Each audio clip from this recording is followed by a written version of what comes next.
आज के आधुनिक युग में आगे बढ़ने के लिए शिक्षा का कितना बड़ा महत्व है, ये बात शायद ही किसी से छुपी हुई है। बच्चों की बेहतर तालीम दिलाने का सपना हर माँ बाप का है। हर अभिभावक अपने बच्चों को अच्छे से अच्छे स्कूल में पढ़ाना चाहते हैं ताकि उनके बच्चे बेहतर शिक्षा प्राप्त कर सके और अपना सुनहरा भविष्य भी वह बना सके। अभिभावकों की इस महत्वाकांक्षा का फ़ायदा स्कूल संचालक खूब उठाने में लगे हैं और किताबों से लेकर बच्चों की ड्रेसों तक पर कमीशन खोरी करते हुए वे अपने वारे न्यारे करने में लग रहे हैं। गौरतलब है कि निजी स्कूल संचालक शिक्षा देने के नाम पर किताबें व ड्रेस बेचने का कारोबार कर रहे हैं। निजी स्कूल संचालक अधिक फीस ही नहीं वसूल रहे हैं बल्कि किताबों और ड्रेस में कमीशन लेकर मोटा मुनाफा भी कमाकर चांदी काट रहे हैं। कमोबेश शहर के सभी छोटे बड़े स्कूलों में कमीशनखोरी का ये खेल बदस्तूर जारी है। हैरानी की बात तो यह है कि शिक्षा विभाग के अधिकारी भी इन निजी स्कूल संचालकों पर किसी प्रकार की कोई कार्रवाई नहीं करते। अभिभावकों के सामने मजबूरी यह है कि वह आखिरकार इसकी शिकायत करे तो करे कहाँ और किससे करे। बच्चों को अच्छे बड़े स्कूल में बेहतर तालीम दिलाने के फेर में अभिभावकों को मोटी रकम चुकाना पड़ रही है। इन दिनों निजी स्कूलों में छात्र छात्राओं के नए प्रवेश प्रारंभ हो चुके हैं। स्कूलों में फीस से लेकर हर चीज़ का निर्धारण नियम भी है, लेकिन स्कूल प्रबंधन नियमों की अनदेखी कर नियमों के विरुद्ध काम करने में लगे हैं। देखिए, पालक जो हैं वो इस शिक्षा जगत में ये माफिया लोग हैं सारे। हर एक स्कूल में ऐसा सिस्टम है। यहाँ पे आप कॉन्वेंट का ही ले लीजिए, कॉन्वेंट का एग्जांपल ले लीजिए। यहाँ 6000 बच्चे पढ़ते हैं। अभी एक इनका आदेश आया है कि पूरे स्कूल की ड्रेस चेंज है। अब ना पहले कोई इंटीमेशन, अचानक स्कूल की ड्रेस चेंज है और एक ही दुकान पे मिल रही है। अब सोचिए आप इसमें कितना बड़ा गेम हुआ होगा। और ये एक स्कूल की नहीं, हर स्कूल की कहानी है। बुक्स में ले लीजिए आप, बुक्स एक ही शॉप पे मिलेगी। यहाँ पे एक ही शॉप पे मिलेगी और आपको वो जो 50 रुपये में बुक जो आती है उसके 250 रुपये, 300 रुपये, 400 रुपये तक चार्जेस रहते हैं। और दूसरा, पब्लिशर भी इनकी इतनी सेटिंग है कि वो पब्लिशर ही एक ही शॉप पर सप्लाई करता है।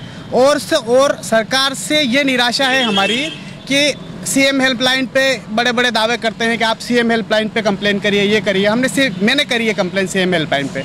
सीएम हेल्पलाइन पे इसकी कंप्लेन ही नहीं लेते वो लोग। इतना बड़ा इनका तंत्र है, इतने बड़े जो इसमें इन्वॉल्व है बड़े बड़े लोग, कि इसमें इनकी कंप्लेन ही नहीं ली जाती है। आप भी कंप्लेन करके देखिएगा, वहाँ से जवाब आता है कि साहब इस तरह की कंप्लेन हमारे यहाँ पे नहीं रजिस्टर्ड हो।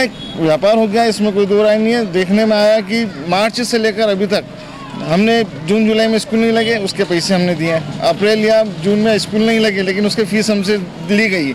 शासन द्वारा बताया गया था कि भाई जिस टाइम स्कूल में कोई छुट्टियां रहेगी या वेकेशंस रहेंगे उसकी फ़ीस नहीं देनी है, लेकिन यहाँ पे बरोबर फीस ली गई और पालकों ने दी है।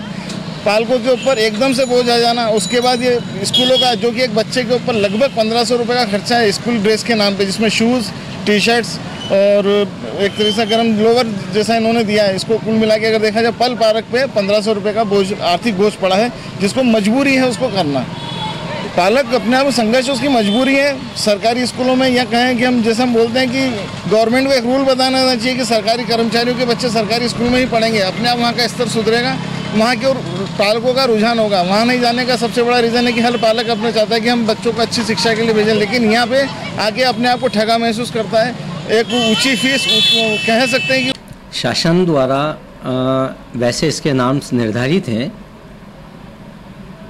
इनकी जो कमेटी होती है उनके माध्यम से यूनिफॉर्म का निर्धारण किया जाता है और शासन के अनुसार एक यूनिफॉर्म लगभग 3 वर्षों तक नहीं बदली जाती है और यदि बदलना भी होता है तो पालकों की सहमति से और उनकी समिति में रख कर उसका बदलने के प्रावधान है, तभी वो बदला जाए। निश्चित है कि नियमों और निर्देशों के अनुसार यदि ऐसी कोई शिकायत आती है तो नियमानुसार उन पर कार्रवाई की जाए।